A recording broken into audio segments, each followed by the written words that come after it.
look what the thing says. So, supporting working mums. Yeah, okay. Yeah. Welcome to another Well Workplaces podcast. I'm Tom Bosner, and today I'm chatting with Poppy Griffiths. Poppy, how are you? I'm good, Tom. How are you? Yeah, going well.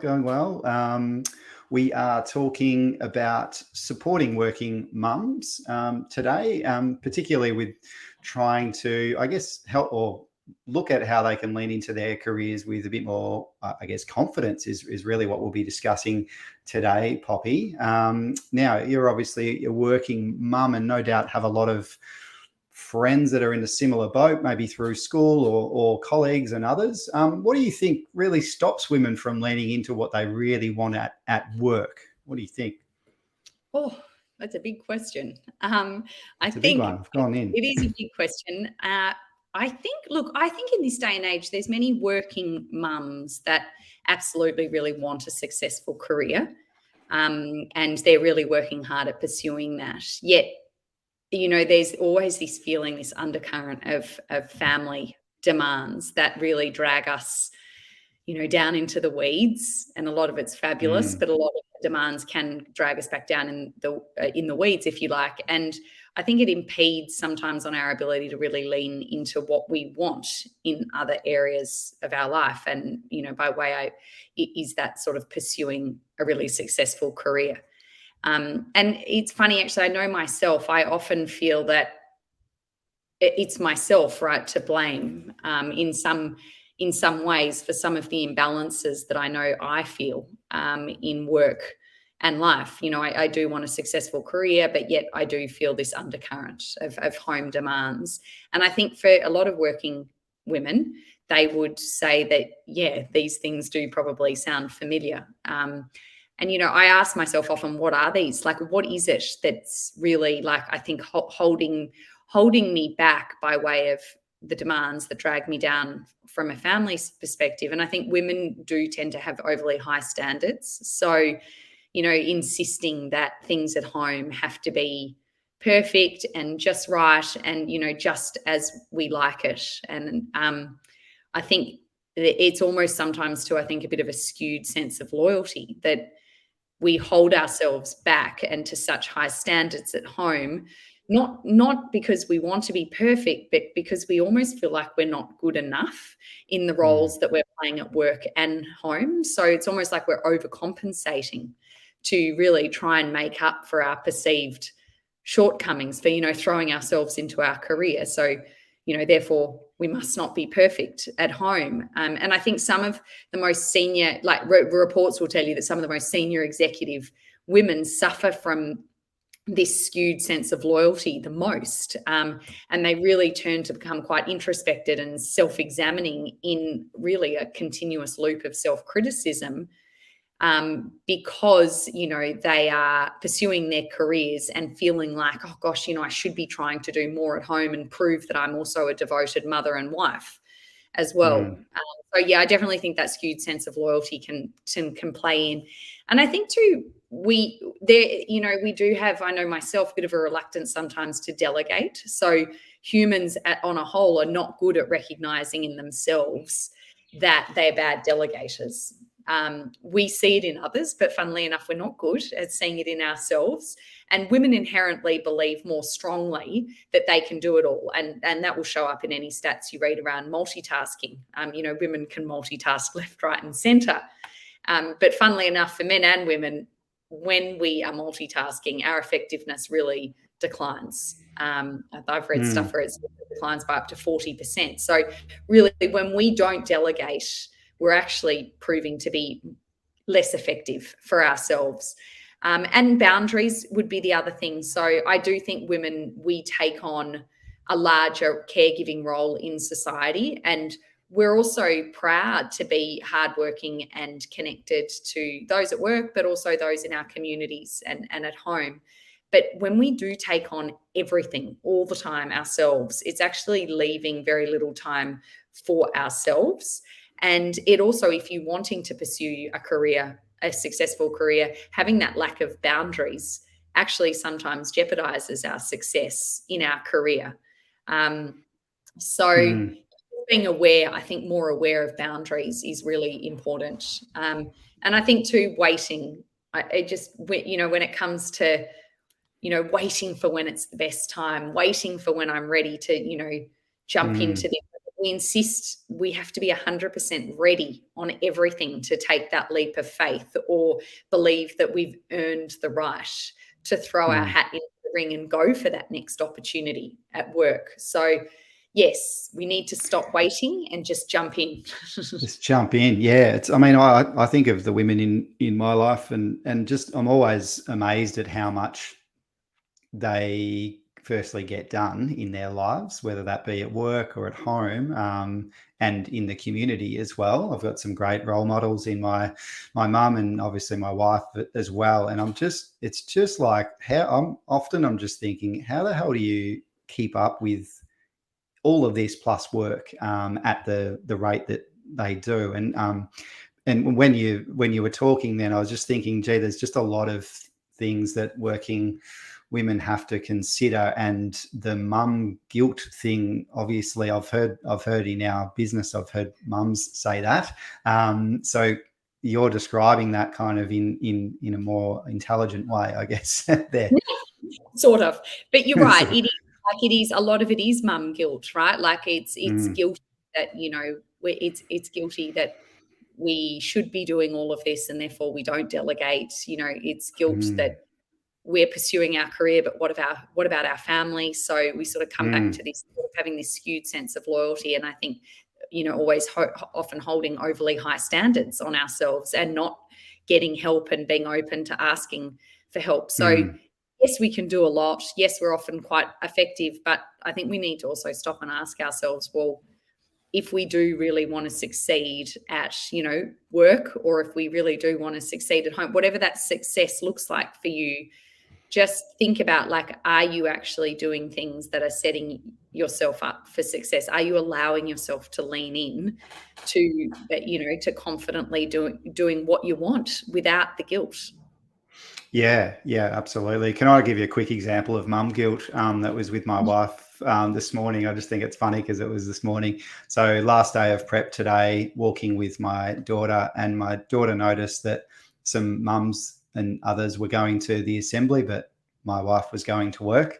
And so my daughter was like, I want you to stay because all the other parents are here. And there wasn't like all the other parents. There was like 5 or something.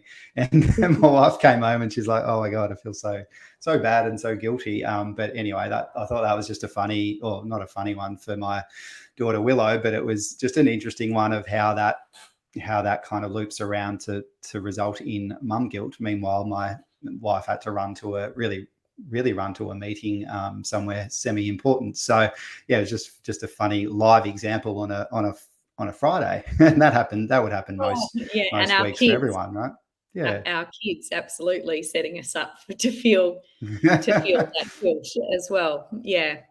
Absolutely. So given that, what you've described there is, I guess there's a number of barriers for women to sort of that they need to work through to help them lean into their careers. What are some things to consider, or what are your sort of hot takes there? Yeah, so I think, look, it's really about some of these things. It's like the barriers, right, that we've put up for ourselves, the things that are holding us back. I think when we want to get ahead at work, it's important that we're thinking about our time management. I think that's a very important one for a busy working mum. Time is just the essence of everything. And time, this starts at home, and really thinking about, as we've talked about earlier, changing that division of labour at home. And that can be different for everyone, for every couple, for every family, single parents. It's obviously even harder again. But I think each of us has to ask ourselves, what does our time management look like? Can we give ourselves permission to do what we want to do and not feel guilty? Can we put ourselves, I almost say, like, if we do actually put ourselves last, right, no one wins. It's the same thing. If you're not at your best and if you're not healthy and happy, then the others around you are not healthy and happy. So I think it's really important that we do give ourselves permission to do what we want to do in the first instance. I think coming back to that division of labour, what can we do to negotiate for more fair at home? And it may not be even, but just fair, like what is actually going to be possible and, work for you, and how can you actually potentially be better thinking about, task distribution, so to speak, in a home session, who can do what. And especially, obviously, having those conversations with your partners and with your kids, especially if you're a single parent, obviously having those discussions with your kids as they get older is so important, we can all put in at home. And I think community. Is this where people just end up with a cleaner if they can? Do buying time, Tom, is actually not, it's obviously if you're in a position to be able to afford it, but where we can buy time, it often can really help. And buying time doesn't necessarily always mean having to have a financial outlay. Like buying time could be reciprocal with friends. What can you do to help others? And we know when we help, obviously help is so reciprocal, like it tends to come back in tenfold. So, as working parents, what can we do for others to also allow us more time? And I mean, we do this school community myself all the time. We have a child coming home today. And I know other families at the drop of a hat would do the same for me when I get caught with work. So, I think regardless of what help looks like, don't feel guilty. Like, don't feel guilty to ask. If you can afford it, don't feel guilty to hire in some support and help. Don't feel guilty to be involved in the community and then have the community involved in helping you. I think as women, we have this guilt that we can't ask for help, and that we don't delegate, and we take it all on, and we, get too overwhelmed. So I think basically in a nutshell, when we can relieve ourselves, I think, from some of the household pressures and the family pressures, we ourselves are more resilient, we can be more focused, we can be more confident, and really more intentional about our goals. And those goals can be at home in family life, but importantly, they can also be in our careers as well. I think, that's awesome. And I think as well, it's kind of like if you can buy in help, and as you put it, it's not necessarily always a financial outlay.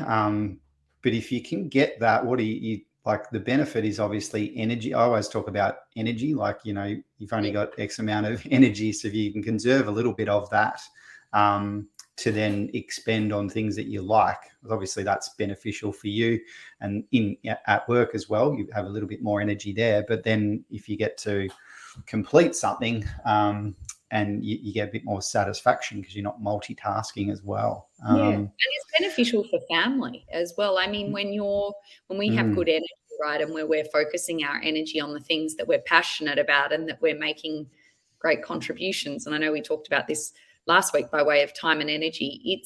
We are better parents to our kids as well. So buying in help, asking for help, whatever that looks like, it works in everyone's favors. And I think the most important thing too is that we forget people like being asked to give a helping hand. Think about when you've been asked for help, a majority of people will be first ones to put up their hand and want to help. Like, as humans, it's innate that we want to do that. So we want to do it, but we forget ourselves that it's okay to ask.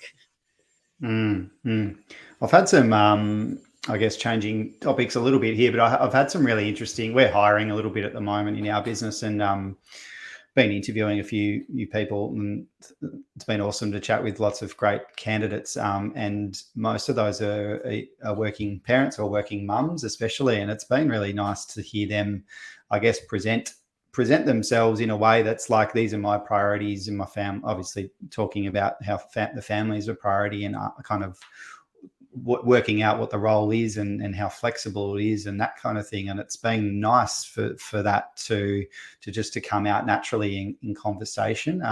In saying that, though, I feel that sometimes working mums can kind of present, or it looks like they're presenting with that sense, that feeling of, like, I guess, imposter syndrome, like they shouldn't kind of be there, or in some ways. It's almost like they shouldn't be there because they're asking for those priorities. Yeah.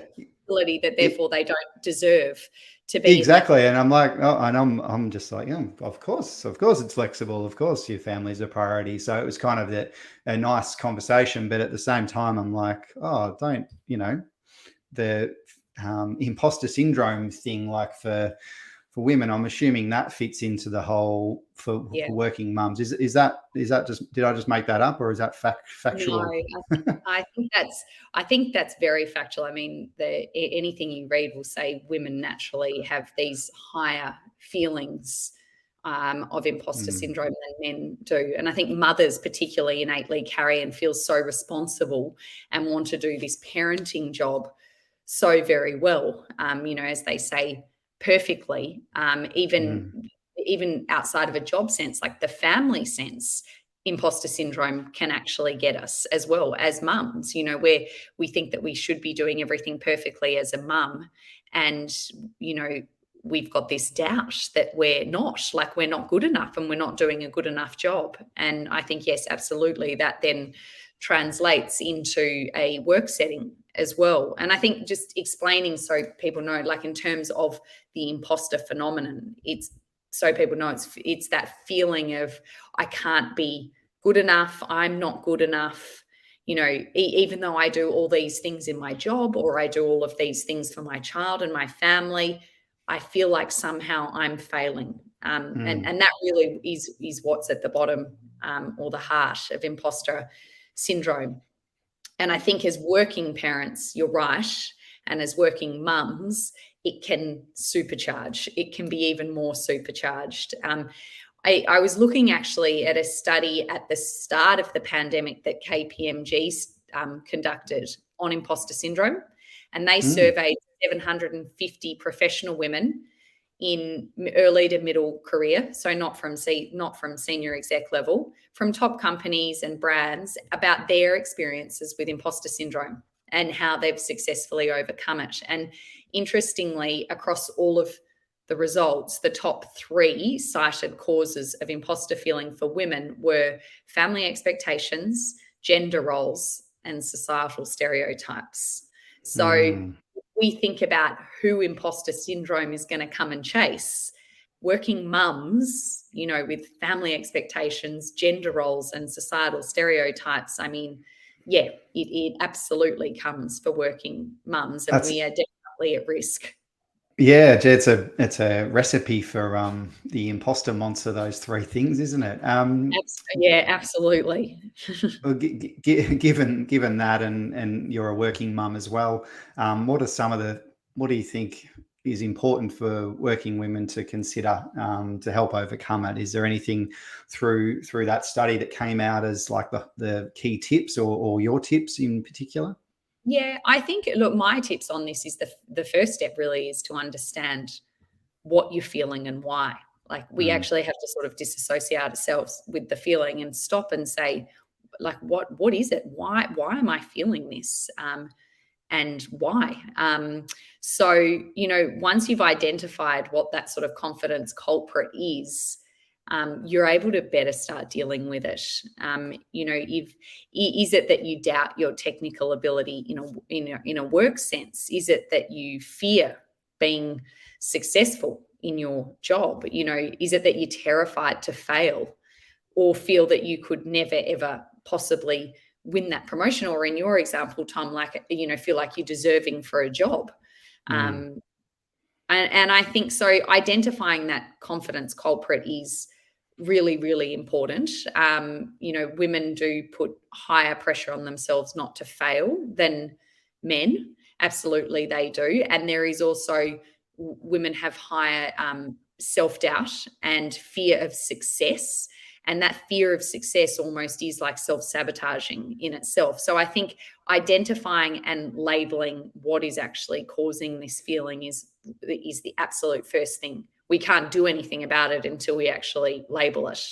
And I imagine there, Poppy, to be quite specific as well is important, because if I was to do that exercise, and I was in a rush, I'd be like, oh yeah, you do something, you write something down that's pretty vague, but if you can get really specific on what you're really feeling, you can actually do something with it, I guess, right? Yes. And I think too, you can start to notice whether every time you're feeling this, is it actually coming back to the same root cause the whole time? And a lot of the time it is, but we don't consciously take the time to do that. I think, also to talking to others and building up other women is so important, because it's important that we as women have a network of working colleagues and working mums and just a network, really, to be able to share our experiences, to be able to share when people have done a great job, and to be able to tell them so. It's amazing, actually, like as a community, we're there to exist for one another, right? And a praise can go a long way to really break down any self-doubt and confidence. So, if you feel it yourself, certainly in a work setting, think about what you can do by way of supporting and giving recognition and bolstering the success for other women, because that absolutely will help break it down. I think too, there's a lot talking about communication and language around imposter syndrome. So, not being assertive enough. So, we tend to have this, inclination to say, I feel that this may be the way forwards, rather than being really confident in our decisions. And, I think this is the way forward. So even actually just thinking about how you talk and how you use language in itself can actually be a really great way to start to sort of boost your confidence by being more assertive.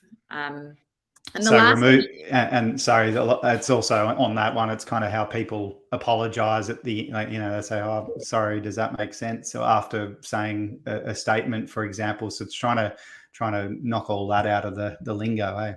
Yeah, and I think that's the self-doubt, right, that often creeps in. It's almost this self-doubt of like, I feel this may be the way, rather than, I think this is the way forward, being, confident. So that's really important. And I think too, interestingly, the KPMG study did say that the number one factor really for women to beat imposter syndrome is to have a supportive manager, or to have a mentor, or, somebody trusted, certainly in a work setting. And that is so important. So to be able to actually have, women that you look up to as mentors, and also to think of yourself as a mentor, like back to being able to share your own experiences. Everybody has talents and, wonderful attributes and experiences to be able to share with others, in a work or in a family setting. So, take the time and give yourself the credit to be a mentor as well to others, and to support other women. Yeah, I love it. And I love it at work, in a work setting, when you see someone connecting with a slightly older person, getting the perspective and wisdom from them, and then also connecting with some younger people, even if it's 5 years, because there's actually a lot that can change in 5 years of life in terms of what your priorities are. But in a work setting as well, for women, that's obviously for some women, that's through the parenting years as well, no doubt. So Poppy, Yeah. thanks so much. Sorry. Yes, I was just going to say, it's really important. You've raised a good point around looking to other women, certainly that are at different life stages, because I think often, looking forwards to where there may be women in your organisation that are a few years ahead of you having kids, that sometimes can be just as reassuring and confidence boosting, and helping to be able to have good relationships and get good advice from them, as well as obviously reaching out to working parents that are at a similar stage to you. So yeah, really think about how you can sort of, I guess, diversify your support network.